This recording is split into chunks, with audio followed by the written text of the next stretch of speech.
내 죄사함을 받았느니라. 아멘. 여러분, 제가 오늘 시작하면서 여러분에게 이런 질문을 한번 드려보면 어떨까요? 우리는 세이스모스 메가스라고 하는 거대한 풍랑, 큰 놀 이야기를 했었었는데, 내 마음을 뒤집어 놓고 흔들어 놓아서 나를 위축되게 만들고 하나님으로부터 뒷걸음질 치게 만드는 거대한 폭풍과 같은 그런 실패의 기억은 무엇인가? 또 다른 말로 한번 이야기해 볼까요? 여러분들이 살아오면서 가장 지은 것 중에 가장 큰 죄는 무엇입니까?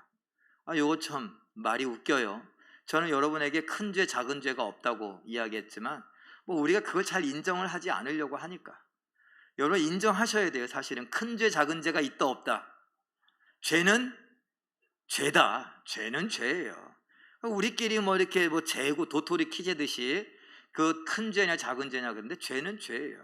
그러니까 뭐 묻은 개가 뭐 묻은 개 나무랄 수 있어요, 없어요? 없어요. 자, 그렇지만 왜 이걸 자꾸 인정하려고 하지 않아요? 그러니까 우리의 인생 가운데 좋아요, 크고 작은 죄, 우리가 생각하는 대로 크고 작은 죄가 있다고 쳐요. 여러분이 생각하는 가장 큰 죄는 뭡니까? 잠깐 생각해 보세요. 그 죄에 대해서 여러분은 어떻습니까? 마음이. 그 죄의 문제를 해결이 됐습니까?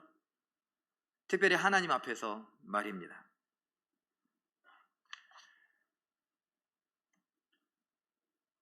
여러분, 제가 자막을 준비했는데 발렌다, 왈렌다 또는 발렌다 효과라고 있어요. 발렌다라고 하는 사람, 독일 사람이에요. 이 사람이 왜 유명하냐면 사람 이름이에요. 발렌다라는 사람의 이름이에요. 이 사람이 나이에가라 폭포를 줄 하나에 매달려서, 외줄타기 있죠, 우리나라 옛날에 막 줄타기 하는 거, 그렇게 긴 나무를 달고 이렇게 이러면서 줄 하나로 나이에가라 폭포를 건넌 사람이에요. 대단하죠? 그래갖고 유명해진 사람이에요. 근데 이 사람은 줄타기 선수예요. 서커스 단원이에요. 이걸 잘해요. 자, 그런데 발렌다 효과라고 하는 것이 뭐냐, 이 사람이 죽었을 때 생겨난 일이에요. 1978년 3월 22일 푸에르토리코라고 하는 그 나라의 도시에서 이 나이에가라 폭포에 비하면 아무것도 아닌 호텔과 호텔 사이에 줄을 걸어놓고 그걸 건너는, 그걸 시험 보이겠다고 사람들에게 이야기를 해놓고 합니다. 나이에가라 폭포에 비하면 정말 아무것도 아니에요. 그런데 그걸 하다가 죽었어요. 떨어져서. 그때 사람들이 충격을 받았죠. 이 사람은 이게 떨어질 사람이 아닌데 왜 떨어졌냐? 근데 와이프가 이야기했습니다. 내 남편이 왠지 요번 도전을 앞에 놓고 떨어지면 어떡하지? 떨어지면 어떡하지? 계속 떨어지면 어떡하지? 이런 생각을 했대요. 그래서 거대한 심리적 압박감에 시달린 나머지 지나치게 부정적인 결과를 걱정해서 제 실력 발휘를 하지 못하는 심리 상태를 발렌다 효과라고 의학적인 그런 얘기, 심리적인 그런 이야기가 나왔습니다. 발렌다라고 하는 사람이 나이에가라 폭포도 막 건넜는데, 거기에 막 바람도 불고 물도 막 치고 막 이러는데, 그걸 건너놓고 그때는 막 자신만만했죠. 그런데 죽기 직전에 그 몇 주 동안 그걸 준비하면서 자꾸 집에서 떨어지면 어떡하지? 안 하던 말을 하는 거예요. 부정적인 결과를 걱정해서 제 실력 발휘를 못했다라는 것입니다. 제가 이 이야기를 왜 하느냐? 우리는 한 번에 우리가 이야기하는 큰 죄, 사실은 여러 번의 작은 죄, 정확하게 말하면 여러 가지 죄를 지으면서 살았습니다. 그런데 그 죄들이 번번이 반복되기도 하고, 또는 반복되지 않은, 나는 이제 끝났는데 그 죄와 거리를 두었는데 라고 하는 죄도 있지만, 그 죄가 번번이 우리의 발목을 붙잡습니다. 그래서 하나님 앞에 가지 못합니다. 하나님의 은혜의 보좌 앞에 담대히 나아가지 못하고, 하나님이 쏟아부어 주시는 은혜를 마음껏 누리지 못합니다. 뭔가 성장하려고 할 때마다 어떤 일들이 계기가 생깁니다. 그건 옛날에 그 지은 죄와 무관하지 않습니다. 내 마음, 그 죄는 내 심리 상태를 굉장히 왜곡되게 만들기도 하고 위축되게 만들기도 하고, 그래서 어떤 말을 들었을 때 그 말을 정확하게 이해하지 못하고 내 식으로 이해하고 반응하고 하기도 합니다. 하나님이 분명히 은혜를 부어주신다고 했는데 그 은혜는 나와 상관이 없어 보입니다. 교회에 다니는데 그냥 왔다 갔다 하시는 분들도 꽤나 있습니다. 저는 담임 목사로서 우리 성도들이 참 웃으면서 행복해하면서 기뻐하면서 다녔으면 좋겠어요. 아니, 주차장에서 주차 안내하느라, 아니면 청소를 하느라, 아니면 뭐 낙엽을 주우느라, 쓰레기를 치우느라, 뭐 주방에서 설거지하느라, 뭘 하느라, 그거 하느라고 바쁘고 힘들게 살아가는 것보다 차라리 그건 제껴놓고라도 그냥 우리 모두 그냥 행복했으면 좋겠어요. 교회 오는 것이 마냥 기쁘고 즐거웠으면 좋겠어요. 그게 교회니까. 그게 교회니까. 그게 하나님이 우리에게 기대하시는 거고 하나님이 기뻐하시는 모습이니까. 가뜩이나 삶에 찌들려서 살아가는, 그래서 내일부터 있을 수련회의 제목이, 주제가 쉼이에요. 쉼을 누리는 성도. 성도가 무슨 쉼을 누리냐? 쉼에 대해서 한번 진지하게 생각해 보자 라는 거예요.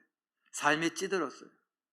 사실 이번 수련회도 어찌할까, 우리 장로님들이 작년부터 계속 눈치를 보고 있었어요. 코로나가 좀 줄어들면 힘들었으니까 한번 갑시다. 아니면 하루라도 어디 갔다 옵시다. 그래야 좀 마음이 좀 편안해지고 뭔가 좀 시원하게, 우리 성도들을 생각하는 마음으로.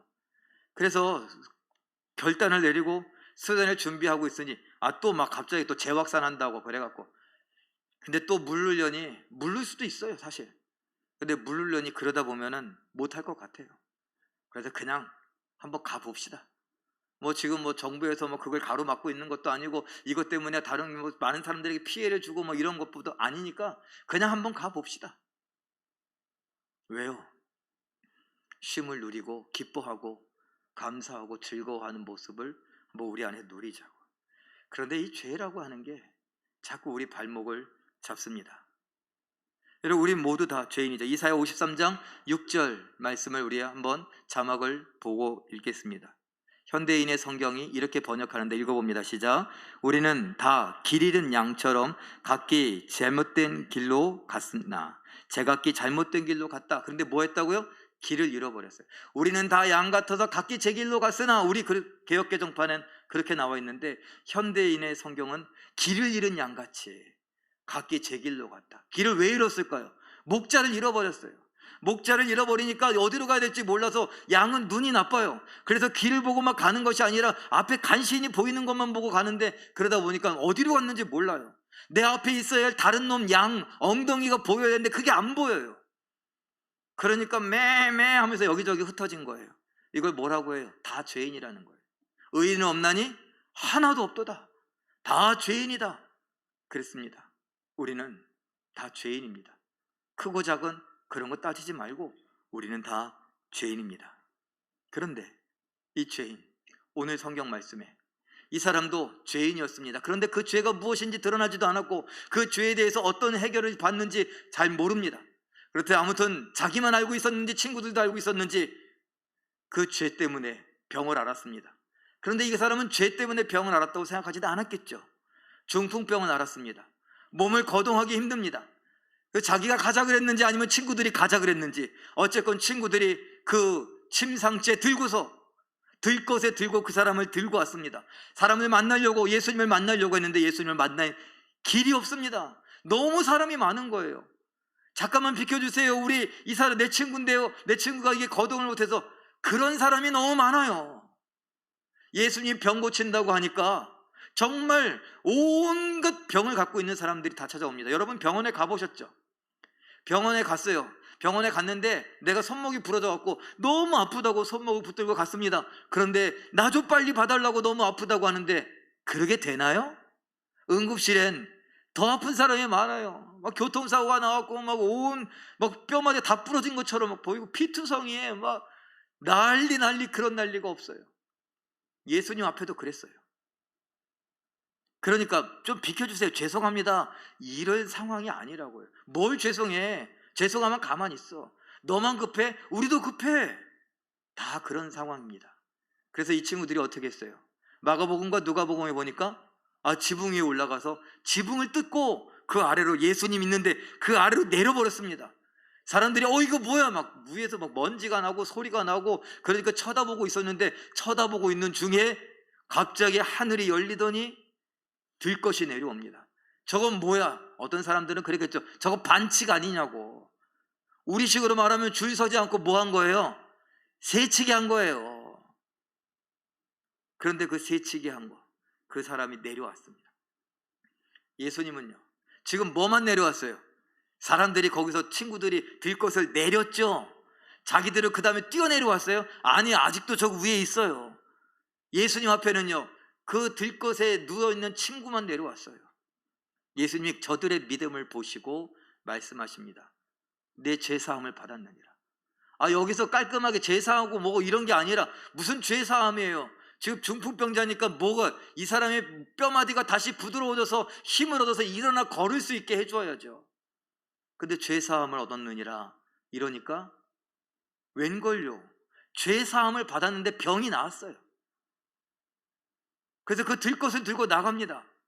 사람들 속에 치여갖고 못 들어왔던 그 사람, 결국 지붕을 뜯고 내려와야만 했던 그 사람인데 이젠 지발로 걸어 나갑니다. 오늘 이 이야기에서 우리는 한 가지 봐야 된다는 거예요. 내가 죄인이라는 걸 먼저 깨닫는 거예요. 내가 죄인이라는 걸 분명히 알아야 되는 겁니다. 교회 가면 예수 믿고 구원받아서 우리가 의롭다고, 칭의, 의롭다함을 얻었느니라 믿음으로 다 그렇다고 했는데 뭐 자꾸 죄 이야기를 해요.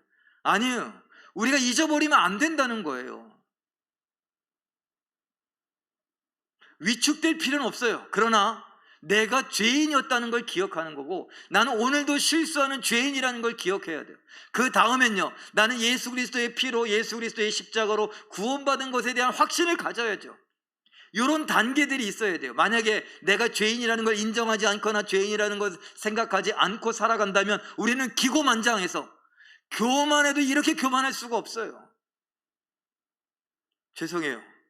만약에 우리들이 예수님의 십자가로 인하여서 다 용서받았다고 믿으시죠? 믿으십니까? 이 믿음으로 살아간다라고 좋아요. 그런데 우리가 죄인이었다, 죄인이다 라고 하는 것을 인정하지 않고 생각하지 않고 살아간다면 사람들 앞에서 막 나는 의롭다고 그러면서 막 내 의견, 내 주장을 막 설파하고 얘기하고 강요하고 그러면 사람들이 뭐라고 할까요? 뭐 없다 그럴까요? 죄송합니다. 재수없다 그러겠죠, 그냥. 그거예요. 왜? 겸손하지가 않은 거예요. 예수님께서 우리에게 겸손하라 라고 하는, 겸손하려면 어떤 제도적 장치가 있어야 되는 겁니까? 그럼 내가 죄인이었다는 사실, 그리고 내가 죄인이라는 사실, 내가 믿음으로 의롭다함을 받고 구원함을 받아서 하나님 앞에서는 기뻐하고 즐거워할지 몰라도 사람들 사이에 살아가면서도 겸손함을 잃지 않기 위해서는 내가 죄인이었고 나도 죄인이었고 여전히 죄인이라는 사실을 인정하며 살아갈 때에 우리는 겸손할 수 있습니다. 예를 하나 들어볼까요? 여러분 텔레비전 보시죠? 뉴스에 보면서 뉴스에 이런저런 죄를 지은 사람들 이야기가 많이 나옵니다. 그럼 여러분 어떻게 하십니까? 아유, 저 사람 불쌍해. 이런 사람 있습니까? 저 이러지 않습니까? 국회의원들이나 각 정당 대표들이나 정치하시는 분들의 이야기를 들어보면서도 여러분 어떠세요? 혀를 차잖아요. 왜? 저 사람들이 지금 잘못하고 있다는 거예요. 그런데 내가 잘못하고 있다는 것, 내가 죄인이라는 것, 그것을 알고 있으면 이럴까요? 그러지 못한다고요. 그러니까 우리는 살아가면서 내가 죄인이라는 것, 내가 죄를 지고 있었다는 것, 내가 지금 죄를 짓고 있다는 것을 망각하고 살아갈 때가 너무나 많이 있다는 겁니다. 그래서 오늘 우리는 죄인이라는 걸 먼저 인정해야 돼요. 그러나 그 죄 때문에 우리가 발렌다 효과처럼 위축되어서 하나님 앞에 가지 못해서는 안 된다는 또 다른 역설적인 이야기를 해야 하는 것입니다. 하나님 우리를 구원하셨죠. 제가 이제 몇 구절을 살펴보면서 그 구원에 대한 이야기를 할 겁니다. 그리고 그 죄에 대한 이야기를 다룰 거예요.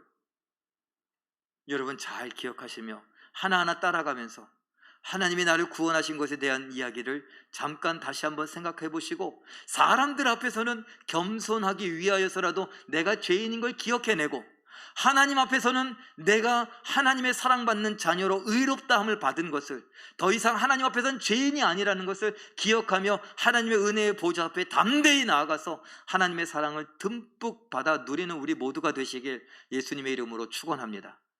자, 성경 한 구절 볼까요? 골로새서 1장 13절 말씀입니다. 개역 개정판은 그가 우리를 흑암의 권세에서 건져내사 그의 사랑의 아들의 나라로 옮기셨으니 이렇게 이야기하는데, 우리 현대어 성경을 한번 읽어봅니다. 시작. 아버지 하나님께서는 암울한 어둠의 세력에서 우리를 구원해 내셔서 그분의 사랑하는 아들의 나라로 데려다 주셨습니다. 우리를 구원하여 데려다 주셨다. 근데 특별히 암울한 어둠의 세력, 암울한 어둠의 세력, 우리의 발목을 붙들고 하나님 앞에 나아가지 못하게 하는 그 모든 어둠의 세력, 사탄의 세력, 죄책감의 세력, 죄의 세력, 죽음의 세력, 이 모든 세력으로부터 우리를 구원하셔서 사랑하시는 아들 예수님의 나라로 데려다 주셨다라는 겁니다. 그러니까 이제 그 암울한 어둠의 세력과 관계가 있어요, 없어요? 없다라는 겁니다. 하나님의 나라, 예수님의 나라에는 그런 게 없습니다. 요한복음 3장 18절 말씀에 보면 개역 개정판, 우리가 갖고 있는 성경에는 그를 믿는 자는 심판을 받지 아니할 것이요 라고 이야기했는데, 현대어 성경 읽어봅니다. 시작. 그 아들을 믿는 사람은 영원히 어둠에서 벗어난다. 그 암울한 어두움의 세상 세력, 거기서부터 영원히 벗어난다는 거예요. 뭐 하면요? 예수를 믿으면. 그러니까 우리는 그 어둠의 세력과는 상관이 이제는 없다라는 거예요. 요한복음 6장 40절, 그 결과가 뭐냐? 읽어봅니다. 시작. 내 아버지의 뜻은 아들을 보고 믿는 자마다 영생을 얻는 이것이니 마지막 날에 내가 이를 다시 살리리라 하시니라. 아멘. 아들을 보고 믿는 자마다 뭐 한다고요? 영생을 얻는 것이다. 영생을 얻는다는 것이 아까 암울한 어둠의 세력으로부터 구원하여 아들의 나라로 데려가시는 것, 이것이 영생을 의미한다라고 이야기하는 것입니다. 그래서 요한 1서 5장 13절 말씀도 읽어봅니다. 시작.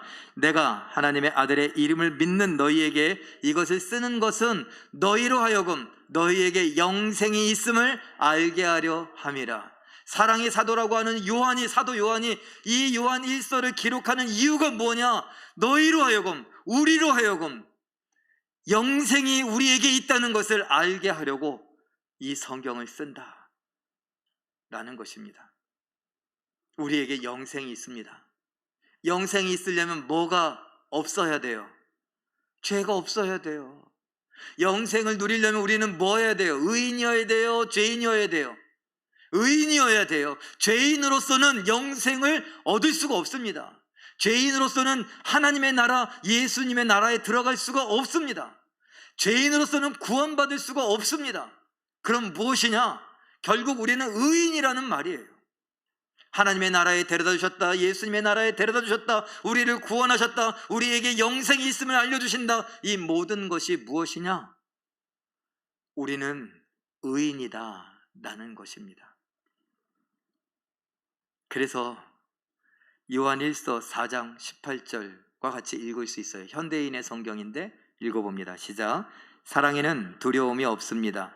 완전한 사랑은 오히려 두려움을 내쫓습니다. 두려움은 벌받을 일을 생각할 때 생기는 것입니다. 그러므로 두려워하는 사람은 아직 사랑을 완성하지 못한 증거입니다. 잠깐 보세요. 사랑엔 두려움이 없대요. 두려움이 있는 것은 뭐 때문이래요? 벌받을 일이 있어서, 벌받을 일이 생각나서 그렇대요. 다른 말로 말하면 죄책감 때문에 그렇다는 거예요. 하나님 앞에 나아가는 데 있어서 두려움이 있다, 망설임이 있다, 주저함이 있다, 뒷걸음질 치고 자꾸 은혜에서 멀어지는 것 같다, 교회에서 거리가 멀어지는 것 같다. 그런 것은 벌받을 일이 생각나서. 지금 누구와의 관계예요? 하나님과의 관계 속에서 믿는 사람들이 왜 벌받을 일을 생각하냐는 거예요. 왜 죄책감에 시달리냐는 거예요. 왜 자꾸 죄에 대한 생각을 떨쳐버리지 못하냐는 거예요. 하나님과의 관계 속에선 하나님께서 이미 그 죄를 예수 그리스도와 함께 십자가에 못 박으시고 그것을 지워버리셨다니까요. 그리고 하나님 앞에서는 우리는 더 이상 뭐가 아니에요? 죄인이 아니라고요. 의인이라고요. 그런데 이제 사람들과의 관계 속에서 생각해 보자고요. 우리 사람들과의 관계 속에서 내가 의인이라고 내세우기 시작하면 사람들을 판단하게 되더라고요. 사람들의 잘못을 못 넘어가더라고요. 용서가 잘 되지 않더라고요. 그래서 제가 얘기했잖아요. TV를 보면서 스포츠 경기를 중계를 보면서도 막 이러면서 막 잘 못하면 막 감독 저게 뭐냐 그러고 막 실수하는 선수들 그게 뭐 구원과 관계된 것도 아닌데 저도 그래요. 아이고 답답해. 참고로 이거는 뭐 선전하는 건 아니지만 제가 삼성 라이온즈를 프로야구 삼성 라이온즈를 응원합니다. 10개 구단 중에 9위예요. 우리 임용훈 장로님이 응원하시는 한화 이글스가 10위, 제가 응원하는 삼성 라이온즈가 9위. 아주 막상막합니다. 그런데 제가 몇 년 전에 설교 시간에 제가 그런 얘기를 했어요. 삼성 라이온즈는 이기는 법을 안다고. 그때 한참 이겼어요 그냥. 근데 요새는 지는 법을 알아. 어떻게 그렇게 지나 원래. 이기다가도 져. 심지어 제가 이렇게 보니까 댓글을 다는데 뭐 한 5점 6점 앞서고 있는데 그래도 역전당할걸? 뭐 이러더라고요. 아니나 다를까 역전당해서 지는 일도 많더라고요. 결국은 9위가 됐어요. 저 감독 저거 갈아쳐야지 저거 그냥. 선수들 저 눈빛이 이상하게 다 죽었어 이러고. 어이구 답답해. 저거 그냥 연봉을 몇십억이나 받고 저거 다 뺏어야 돼 그냥. 저도 그래요. 저거 만나갖고 개인적으로 동네 야구장 가갖고 공 나오는 거 하고 이게 치는 거 하면 제가 더 잘 칠까요? 그 선수들이 훨씬 더 잘하죠. 공 던지는 거 한번 해갖고 누가 더 잘 던지나 한번 해보면 그 사람들이 더 빨리 더 세게 더 정확하게 잘 던지죠. 저는 택도 없어요. 그런데 제가 막 뭐라고 하는 거예요. 임용훈 장로님 뭐라고 안 하십니까? 10인데 여러분 생각해 보세요. 우리가 그래요. 한일전 축구를 한다고 그래서요. 아이고 저거를 못 넣냐고. 옛날에 우리 축구 대표팀이 축구하다가 어디하고 할 때야. 축구하는데 황 무슨 선수가 그 골대 앞에서 찼는데 야 눈 감고 쳐도 들어가겠다 할 만한데 그걸 골대를 넘겨버렸어. 그래갖고 온 국민이 욕했을걸요 아마. 제가 지금 무슨 얘기? 스포츠 경기를 보면서도 우리는 그래요. 아까 정치 이야기만 나와도 정치 돌아가는 거 보고 TV 뉴스에 나오는 거 보고 그걸 보고도 욕해요. 그런데 우리끼리는 어때요? 우리끼리도 내 죄를 생각하지 않으면 다른 사람들 손가락질하기에 우리는 너무 익숙하다고요. 그래서 그런 말도 있잖아요. 이렇게 손가락질 아이고 이럴 때 하나는 위를 하고 이걸 이렇게 했다고 쳐요. 그러다 그 사람은 몇 손가락이 가르쳐요? 한 손가락만 가르치는데 이렇게 보니까 나머지 세 손가락은 누굴 가르쳐요? 나를 가르친다고. 그래서 예수님은 뭐래요? 내 눈에 들보는 보지 못하고 남의 눈에 티끌 그거 하나 못 빼갖고 그냥 온갖 참견은 다 하고 그렇게 살아간다고요. 뭘 모를 때, 내가 죄인인 걸 모를 때 그런다고요. 사람들과의 관계 속에서 내가 죄인인 걸 알고 인정하고 시작하면 나도 죄인이었으니 라고 시작하면 우리는 보다 좀 다른 관계를 맺을 수 있을 거예요. 내가 너를 용서한 것 같이 너도 그들을 용서하는 것이 마땅하지 아니하냐? 하나님께서 하신, 예수님께서 하신 말씀 아닙니까? 그리고 요한일서 3장 20절 현대어 성경 번역을 한번 읽어봅니다. 시작. 우리도 죄를 저질렀을 때는 양심의 가책을 느껴 스스로의 잘못을 아는데 하물며 더없이 어지시고 우리가 하는 모든 일을 다 알고 계시는 하나님께서 우리의 잘못을 모르시겠습니까? 그럼 하나님 앞에 우리가 오늘 짓고 있는 죄들, 사람들과의 관계 속에서 지었던 또 다른 죄들 어떻게 해야 돼요? 회개해야 된다는 거예요. 우리 마음에도 사실 양심이라는 게 있잖아요. 특별히 우리 중에 화인 맞은 양심, 손 드는 건 좀 그러니까 화인 맞은 양심 하품 한번 해보세요. 너무 티날까요? 화인 맞은 양심, 눈썹만 이렇게 잠깐 이렇게 눈을 떠봐요. 화인 맞은 게 뭐예요? 불로 지져갖고 느낌이 없는 딱딱한 돌같이 굳어져 버린 양심. 우리 중에 그러는 건 없을걸요? 왜? 우리는 새 영, 성령을 받아서 성령이 우리의 딱딱한 마음을 제거해 버리시고 부드러운 마음을 우리에게 주셨다. 그게 뭐예요? 양심이 말랑말랑해졌다는 거예요. 말씀을 들리면 말씀이 자꾸 찔린다는 거예요. 그 찔린 말씀 때문에 회개한다는 거예요. 자, 여러분, 우리가 양심의 가책을 느껴서 죄 짓고 조그만 죄, 큰 죄 다 떠나서 죄를 짓고 아이고 이거 어떡하냐. 그래서 하나님 앞에서 뒷걸음질 칠만한데 하나님이 그걸 모르시겠냐는 거예요. 그러니 뭐 하라는 겁니까? 차라리 회개하고 솔직하게 고백하고 회개하고 용서함 받으라는 거예요. 용서함 받은 걸 또 하나님과의 관계 속에서 누리라는 거예요. 그리고 사람들 앞에서는요, 내가 회개하고 용서함 받았으니까 다른 사람들 그 죄의 그 눈 안에 있는 그 티끌 그걸 못 빼갖고 막 안달내지 말라는 거예요. 용서해 주라는 거예요. 요한일서 1장 9절 말씀이 정확하게 이야기합니다. 읽어봅니다. 시작. 만일 우리가 우리 죄를 자백하면 그는 미쁘시고 믿음직스러우시고 의로우사 우리 죄를 사하시며 우리를 모든 불의에서 깨끗하게 하실 것이요. 그는 미쁘시다 라는 말은 믿음직스럽다 라는 말이에요.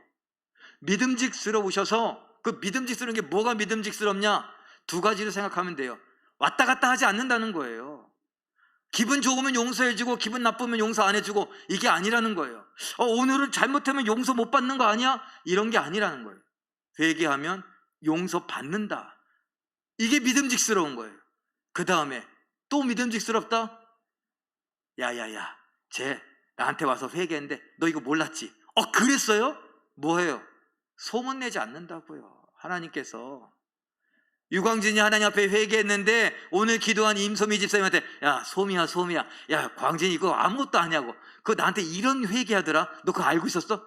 저 어떻게 알아요? 몰랐어요. 그랬어요? 어떻게 다음부터 보려니까 목사 보기가 민망해지고 막 이럴 수 있어요. 어떻게 해요? 그럼 하나님 앞에 여러분 죄 들고 나가겠습니까? 우리 성도들끼리 왜 그런 말 못해요? 소문날까봐. 몇 번 당해보셨잖아요. 얘기하는데 그게 나쁜 의도로 말한 것도 아니었어. 이거 우리끼리 비밀인데 그 아무개가 이런 일이 있었대, 이거 잘부터 기도해줘야 되는 거 아니야? 이랬을 수도 있어. 그런데 내 이야기가 다른 사람한테 들어갔다고, 그래서 속상하다고, 그래서 못 놀겠다고 같이 안 노시는 분들도 계시잖아요. 하나님 믿음직스럽다, 이랬다 저랬다 하지 않으시고 하나님은 우리의 것을 하나님이 들으시고 끝내버리시는 분이라는 거예요. 그런 분이 우리에게 뭐 하라고요? 회개해라. 그럼 내가 용서하마, 깨끗하게 없애주겠다 약속을 하시는 겁니다. 오늘 중풍병자가 무슨 죄 때문인지 그는 그 죄를 감췄을 수도 있습니다. 그런데 친구들이 죄 때문이라는 생각을 못하고 그 사람을 치료하고 싶은 사랑하는 마음으로, 어떻게든지 예수님을 만나게 하고 싶은 마음으로 지붕을 뚫고라도 그를 내려보냈습니다. 그 예수님은 말씀하십니다. 너희들 왜 이렇게 했어? 이게 아니라 그들의 믿음을 보시고 내 죄 사함을 받았느니라. 죄를 용서해 주십니다. 여러분, 너무 멀리 가는 건 없습니다. 용서 못 받을 죄는 없습니다. 하나님 앞에서 우리는 믿음직스러우신 그 하나님 앞에 우리의 잘못, 잘잘못, 우리의 크고 작은 죄들을 고백하며 뒷걸음질 치지 마시고 점점 멀게 느껴지지 마시고 아담처럼 숨지 마시고 세상이 말하는 것처럼 너무 멀리 왔는데 돌아갈 수 있을까? 그런 건 없다고 하나님이 말씀하시니 그 하나님 앞에 나와 승리하시는 우리 모두가 되시기를 바랍니다. 우리 마지막으로 이거 하나 읽어볼까요? 같이 한번 읽어봅니다. 시작. 용서 받았으니 자신감을 가지세요. 어디 앞에서? 하나님 앞에서, 사탄 앞에서 자신감을 갖고 믿음으로 승리하는 우리 모두가 되시길 예수님의 이름으로 축원합니다. 우리 함께 기도하겠습니다. 하나님 앞에서 뒷걸음질 치게 하던